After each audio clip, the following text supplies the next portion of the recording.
Hi, how's it going? We're going to talk about John Clare tonight.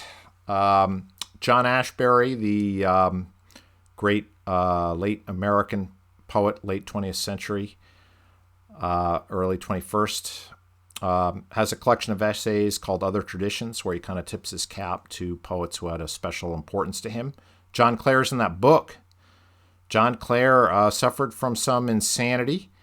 Was institutionalized. Also was really, according to Ashbery, the only English poet who was really poor and came from very humble background. Which isn't to say that John Clare was naive or unstudied. I think we'll see from this sonnet that that's the furthest thing from the case.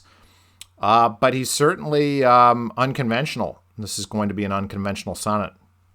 Let's find out why. The ants. What wonder strikes the curious while he views the black ant city by a rotten tree or woodland bank? In ignorance we muse, pausing amazed.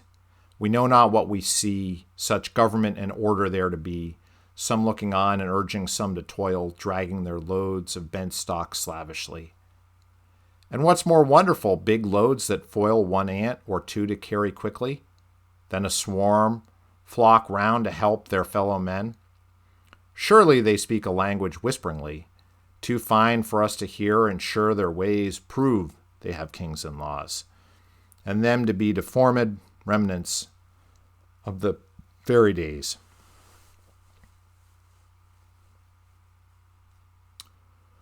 So if you know the channel and you've been following along with me, you know that most sonnets have this specific format of 8 lines and 6, octave and sestet.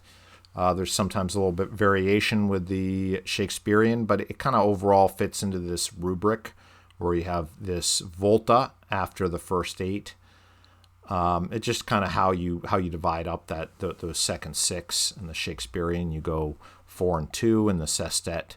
It's more of those last 6 are more tightly interwoven. This poem, it obviously doesn't have that structure.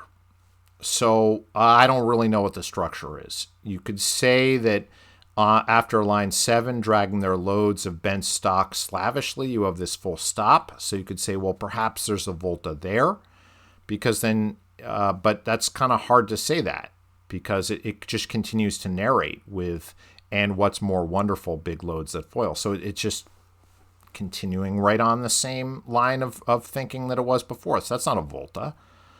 Furthermore, foil rhymes with toil. So the rhyme scheme in no way pauses or pivots there either.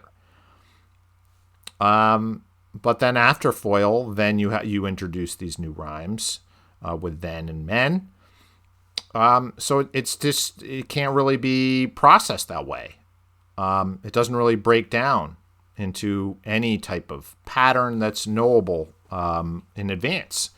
It seems bespoke. It seems like he invented this just for what he was talking about for some reason, or just wanted to do something crazy. Why? Why did he do that? Why did John Clare do this in this poem? Well, there's a reason, I think, why he did. And the reason is because he's describing something that's not human-made. It doesn't come from our world. He's describing this government and order there. He's describing a form that defies our human reasoning and intellect.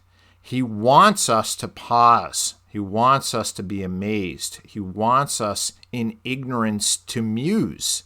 And how is he going to force us to do that? Well, he's going to stun us.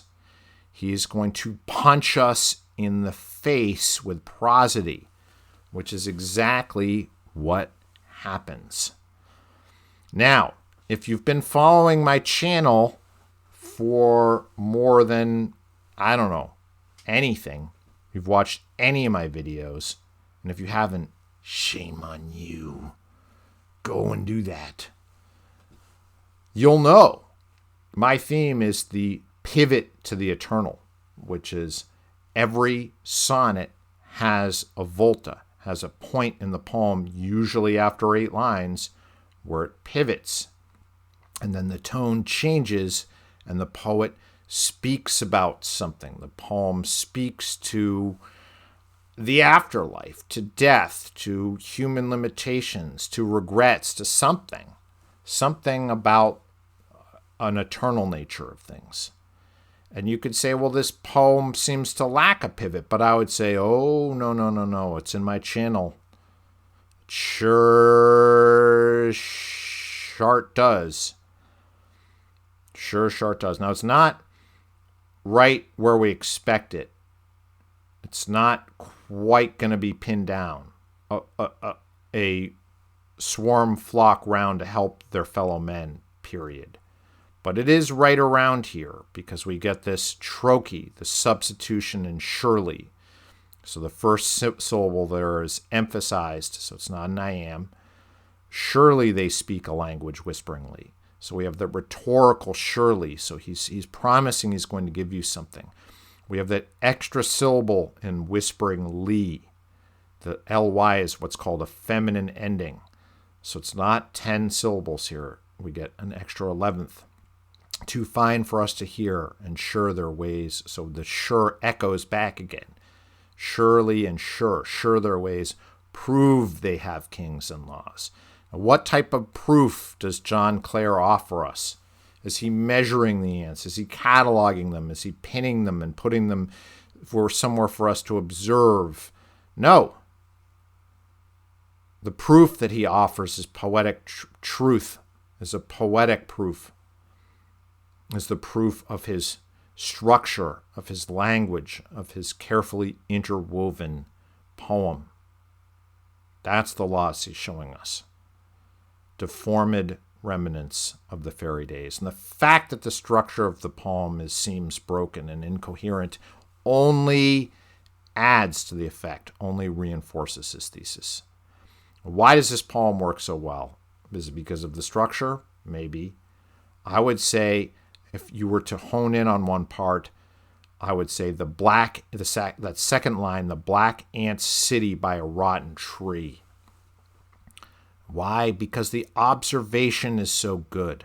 John Clare has clearly been out in nature many, many times and has just this instinct for how to describe and how to see it new in a way that we can't as a reader. We need him to show us the black ant city by a rotten tree. Just so beautiful, so precise. So no wasted words, no wasted syllables. All right, well, we'll leave it at that. I do appreciate you joining me. And hey, I know you want more. I want to do more. Let's go and do more together. Subscribe up, comment.